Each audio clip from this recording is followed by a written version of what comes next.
If you're a true Liverpool fan, subscribe to Anfield Signal. Liverpool target Diomande explains why he already rejected Chelsea transfer. Diomande, who is being linked with a move to Liverpool, previously had a trial at Chelsea but opted against joining the Stamford Bridge club. Diomande has recalled how he turned down Chelsea in 2024, instead opting to join Spanish outfit Leganes. Diomande, who has reportedly emerged as a target for Liverpool ahead of the summer transfer window, had trials for several big clubs in Europe while he was playing for Frenzy in the United States. The 19-year-old was born in the Ivory Coast but moved to the US at a young age, but in his teenage years it became apparent that he had the quality to make it in major European leagues. Diomande had trials with both Chelsea and Crystal Palace, as well as Scottish giant Rangers, but ultimately chose to join Leganes in January 2025.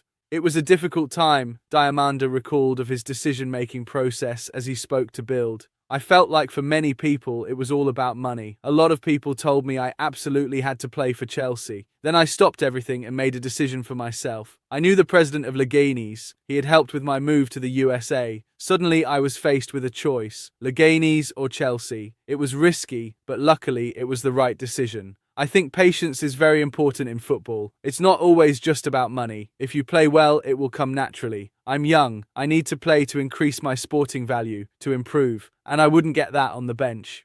The teenager's spell at Leganes was an extremely short one, as he spent the second half of last season there before Leipzig triggered the $24 million release clause in his contract to take him to the Bundesliga. Diomande has impressed during his first season with Leipzig, registering 9 goals and 6 assists in 24 appearances in all competitions. The forward is being linked with a mega money move to Liverpool later this year, but although he acknowledged he will almost certainly leave Leipzig at some point, he will be fine if that big move doesn't come this summer. There are always many people involved in a transfer: clubs, agents, family, players. So I don't make these decisions alone. One thing I can promise, I'll never argue with my club. Of course, I probably won't end my career here. When the time comes, we'll talk. But if I stay here this summer, I'll be absolutely happy. Newcastle takes big steps to avoid Alexander Isak repeat after Liverpool saga. Alexander Isak's public plan to leave Newcastle last year was the transfer story of the summer, and the Magpies are eager to avoid a repeat with one of their current players. A repeat of Alexander Isak's acrimonious transfer saga to Liverpool last summer is a saga Newcastle United are hoping to avoid. The Swede had aimed to leave St James's Park following the end of the 2025-26 season, with the Reds making it clear they wanted to sign the striker after scoring a career-best 23 goals in the Premier League. With Newcastle holding strong regarding their prized asset by rejecting a $148 million offer from the reigning league champions, Isak spoke out on social media for the first time that summer via a bombshell statement on Instagram. The 26-year-old claimed that the club had given him false promises and suggested it'd be in the best interests of himself and the club if they parted ways in order to end the several months-long chronicle. His departure was eventually greenlit on transfer deadline day, with Liverpool paying a British record fee of $169 million to secure his signature. Despite earning an exorbitant fee for the striker, the seemingly never-ending continuation of the saga affected the club's transfer plans when it came to replacing Isak. With that in mind, the Magpies have been on the ball regarding the future of Tino Livramento, who has been subject of interest from Manchester City. The 23-year-old's contract ends in 2028, but plans to extend his deal are already reportedly underway. Currently out of action due to injury, rumours of renewed interest from City have begun. CEO David Hopkinson was appointed his role prior to Isak's exit, and upon learning of the intricacies of the Swede's situation, he's said to have done his own research on player departures and what Newcastle can do in order to stop it occurring again. Despite the fanfare of his signing last September, Isak has struggled with fitness and injury, which has hampered his debut season in Merseyside. With just 3 goals in 16 games for the Reds, he's been out of action since December after suffering a fibular fracture in his ankle in a 2-1 win against Tottenham Hotspur.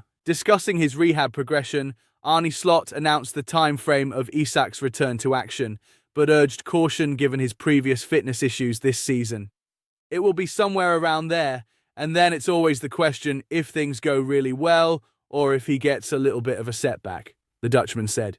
It will be somewhere around there, and then it's always the question if things go really well or if he gets a little bit of a setback. So, it will be around that period of time. End of March, start of April, when he's hopefully back with the group. When you're back with the group, it's not to say that you are ready to play, let alone start a game of football. Because again, he's been out for months, and the last time he's been out for months, I think we could all see that it took him a while before he was the player we have signed from Newcastle.